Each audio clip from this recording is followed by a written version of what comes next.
Isa din po ako dun sa nanguna, no? Every time na merong magkakaroon ng mga pagtatangka kay Tatay Digong. Thank you to our National Chairman and magandang umaga po sa inyong lahat, sa ating mga bisita and sa ating pong media na nandito po, to all the honored guests today. So as a member of BIPSD National Board, we are one in this genuine movement to call and act for, as what our national president says, honesty, transparency, and accountability of the people in the government. And of course, as mentioned by our national chairman, Ronald Adamat, for transformation and sustainable development of our beloved nation.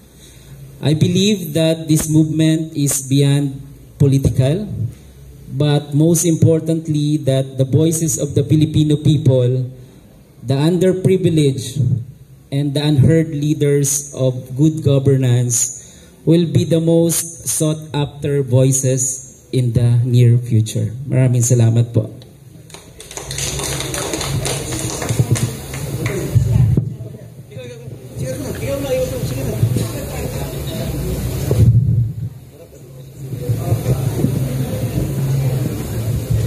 Magandang umaga po sa inyo lahat, mga minamahal po namin mga vlogger, mga reporter at sa lahat po ng bumubuo ng BIP sa ating German. Magandang umaga po sa inyo lahat. Bilang Secretary General ng Barangay Constitution of the Philippines, ito marahil ang dahilan kaya binuo po namin ito dahil sa nangyayari sa kasalukuyan sa ating bansa. Dahil naniniwala po ako na ang tunay na pagbabago ng ating bayan ay magmumula sa pinakamaliit na sangay ng ating pamahalaan sa barangay. Kung papansinin po ninyo, siguro baka sabihin nyo mayabang si Reunion, hindi po. May tuturing ko po na bayani ang mga barangay dahil sa kasalukuyan. Lahat po ng pinakamataas na sangay ng ating pamahalaan mula Pangulo hanggang sa baba, ito po ay mga kurap. Sila po yung tunay na nagpapahirap sa ating bayan. Kaya siguro napapanahon na para magkaisa ang lahat po ng mga barangay opisyal sa ating bansa na kung saan palitan na ang ating liderato sa kasalukuyan. Muli po sa inyo lahat, magandang umaga po.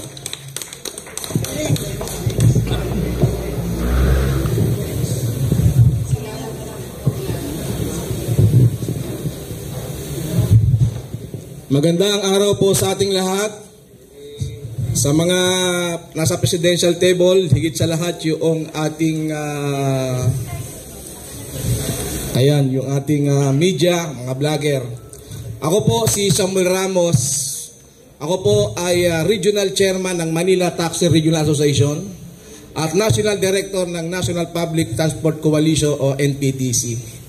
Ang amin pong mga driver na sumapi po sa BIPSD, Voice of Individual for the Filipino for Sustainable Development. Kami po ay laging laman ng lansangan noon. Ang aming hinaing, disiplinahin ang pulis at militar. Maraming salamat at disiplina naman. Ngayon, ang aming pong sektor, mula po sa padyak, motorcycle taxi, delivery, taxi, bus, UV van at mga truckers ay dumadanas ng abuso ng mga traffic enforcer sa barangay, sa LGU, sa MMDA at LTO. Ang hinaing namin, sana ang boses namin ay disiplinahin ito, lalo na rin po yung mga traffic enforcer ng LGU. Ako po may karanasan at marami napapanood ko sa inyo, abusado. Wala kaming kasalanan, tsaka ka na magreklamo sa adjudication. Titikitan ko muna, pipirwisyuhin ka. Ako po, nangyari sa akin yun sa maling karatula ng Muntinlupa. Light vehicle, private only. Pag umikot doon ang taxi, huli. Pero ang TODA, ang ADER at TNBS hindi. Taxi lang. At ako po mismo pinag-initan at ang taxi ko, in-impound. Yan po ay abusado ng mga traffic enforcer. Iba't iba pa. Marami. Ngayon, sa sustainable development naman, ako po, dati, ang aming mga taxing puti ay halos mamatay, mawala. Dahil nagkaroon ng motorcycle taxi. Ngayon may tumulong sa aking malayaman at investor. Dumating ang mga electric taxi. Ang naging problema, wala po kaming mga charging station. Ano po tinungtungan po namin para maging sustainable ang development? Yung pong EVIDA law, Electric Vehicle Industry Development Act o Republic Act 11697. Sana tulungan kami ng local government o tulungan yung mga investor sapagkat kinakapo sila sa mga charging station. Nag-develop po kami ng regional taxi, regional TNBS at regional minibus. Pattern po yung ginawa ng DOTR, LTFRB na MOSEP. Ngayon, ako po yung ordinaryong driver lang. Sa darating na panahon, salamat attorney, humingi ko ng advice. Sa tuwa ko po ng mga driver ay huwag manatiling driver, magkaroon ng sariling kotse, magkaroon ng sariling sasakyan, lumagda ako na ako, ang kasamahan ko, ay magkaroon ng sariling kotse. May lumalabas ng balita, at ayoko matulad kay Napoles na ordinaryong tao lang ako, makukulong ako dahil ako rin nag-smuggler ng 10,000 unit na electric vehicle. So pinapauna ko po, ordinaryong tao lang ako. Yung mga nirigalo ko sa akin, isinoli ko po yun. Hindi ko po tinanggap. Naghihirap po ako ngayon. Kaya yung tatlong pakiusap ng Voice of Individual for Peace, disiplinahin nyo po. Kap, ako siya, galing karon. Yung mga traffic enforcer. Ang pulis, ang militar, matino na. Ang traffic enforcer, masahol pa sa sundalo, masahol pa sa pulis. Namimirwisyo po ng driver. So yan po yung aking karaingan. Ang sektor ng transport ay dumadaing at magpapakita po kami muli ng malaking puwersa.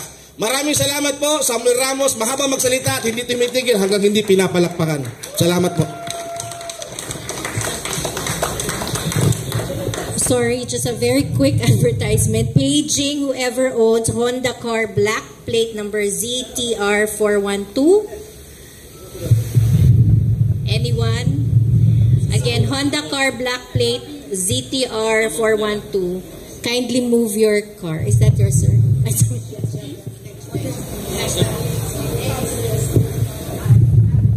Honda ba yan? Honda. Paparapol daw. Paparapol natin pagka hindi kinuha.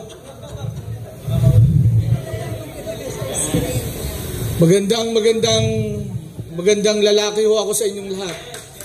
Hindi. Unang-una, nagpapasalamat ako at tayo po ay hinirang at pinili ni Commissioner at ang ating chairman ng BIPSD,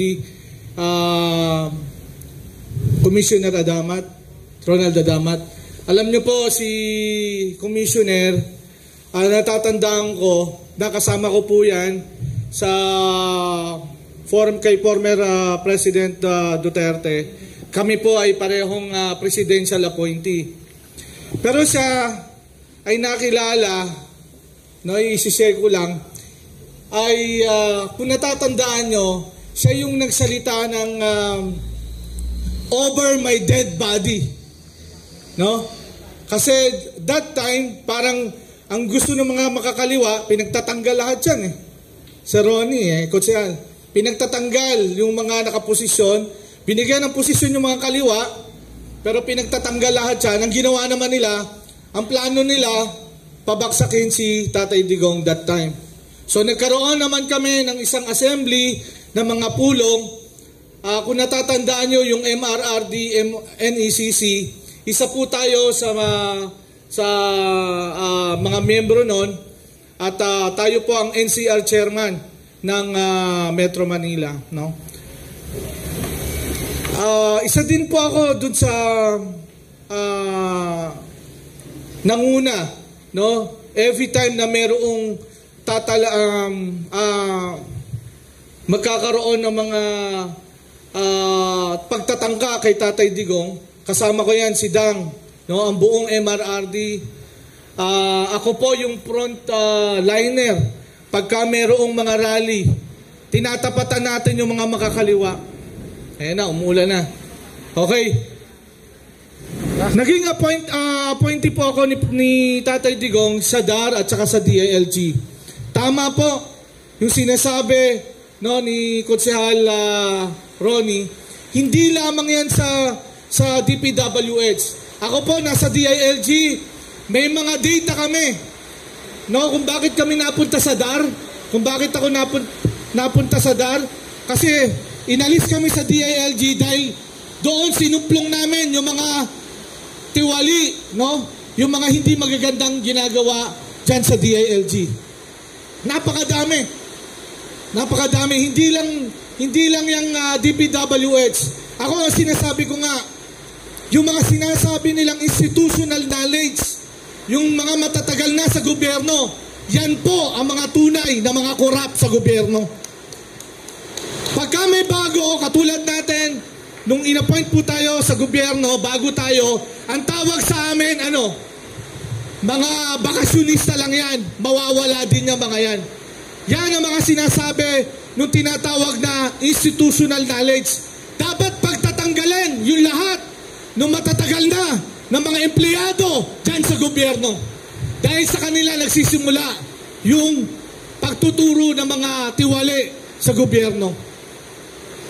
So, nung nasa DAR naman kami, unang-una rin akong tinanggal nung minura ni Tatay Digong etong bangag na presidente natin.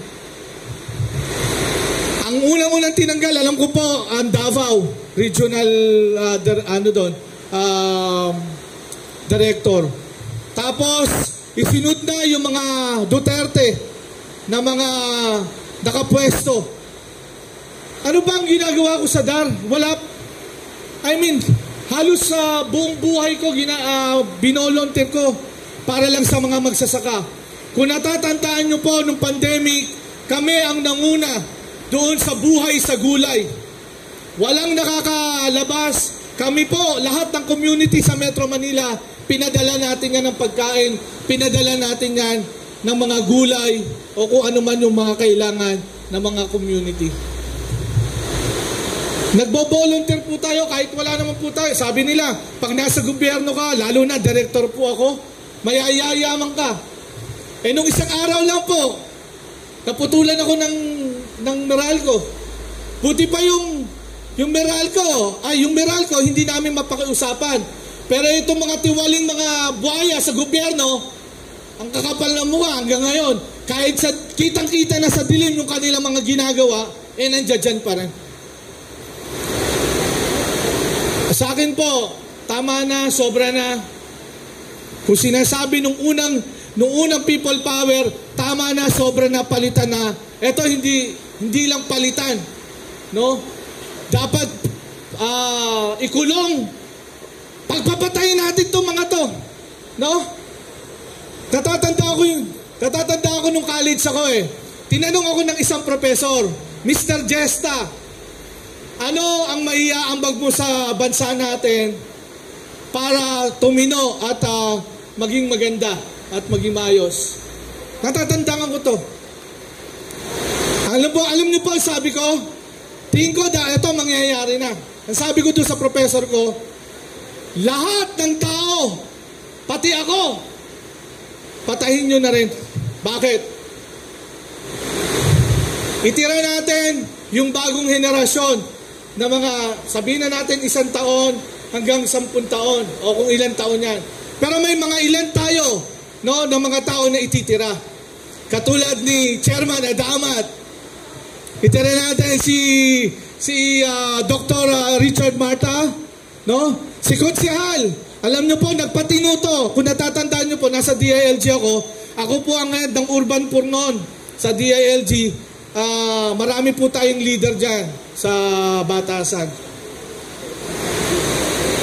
Bakit? Halos lahat tayo meron ng pag-iisip ng hindi maganda.